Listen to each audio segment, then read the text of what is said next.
नमस्कार विद्यार्थियों, स्वागत है आपका आपके अपने चैनल हिंदी पाठ्यक्रम 9 से 12 में।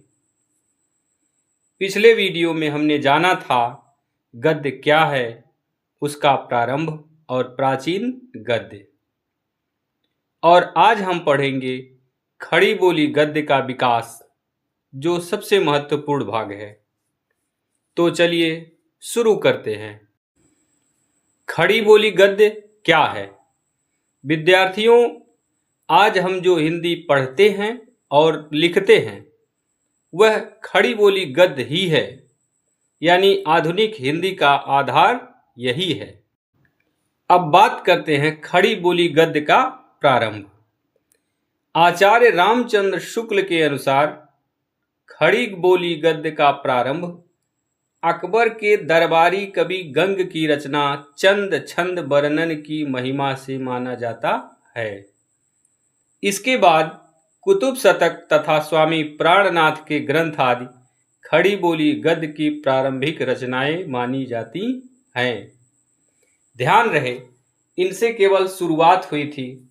खड़ी बोली गद्य का वास्तविक विकास 19वीं शताब्दी में हुआ था, लेकिन 19वीं शताब्दी के आगमन के कुछ वर्ष पूर्व ही पटियाला के राम प्रसाद निरंजनीकृत भाषा योग वासिष्ठ, पंडित दौलत राम कृत पद्म पुराण के भावानुवाद और मथुरानाथ शुक्ल के ज्योतिष ग्रंथ पंचांग दर्शन आदि रचनाओं में इस धारा के संकेत मिलते हैं। अब सबसे महत्वपूर्ण भाग, इसे हम अगर एग्जाम पॉइंट कहें तो ठीक नहीं रहेगा। खड़ी बोली गद्य को आगे बढ़ाने के महत्वपूर्ण कार्य के लिए 4 प्रमुख लेखकों का सर्वाधिक श्रेय जाता है।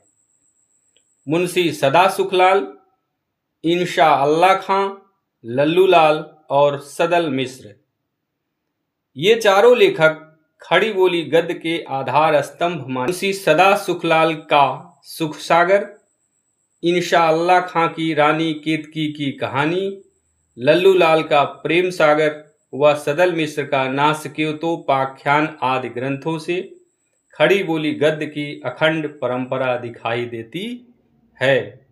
ध्यान रहे विद्यार्थियों, ये रचनाएं परीक्षा की दृष्टि से बहुत महत्वपूर्ण हैं। इसके साथ ही सन 1800 ईस्वी में कलकत्ता में फोर्ट विलियम कॉलेज की स्थापना हुई। इस संस्थान ने हिंदी ग्रंथ के विकास में महत्वपूर्ण भूमिका निभाई। लल्लू लाल और सदल मिश्र जैसे विद्वान इस फोर्ट विलियम कॉलेज के प्राध्यापक नियुक्त हुए, जिन्होंने इस संस्थान के लिए खड़ी बोली हिंदी में पुस्तकें तैयार कीं। यहीं से खड़ी बोली गद्य को एक नई दिशा और मजबूती मिली। तो विद्यार्थियों, आज हमने सीखा खड़ी बोली गद्य क्या है, इसका प्रारंभ कैसे हुआ, प्रमुख लेखक कौन थे, महत्वपूर्ण रचनाएं और फोर्ट विलियम कॉलेज का योगदान। इस प्रकार हिंदी गद्य का विकास क्रमशः आगे बढ़ता गया और आज हम जिस आधुनिक हिंदी का प्रयोग करते हैं वह उसी का परिणाम है।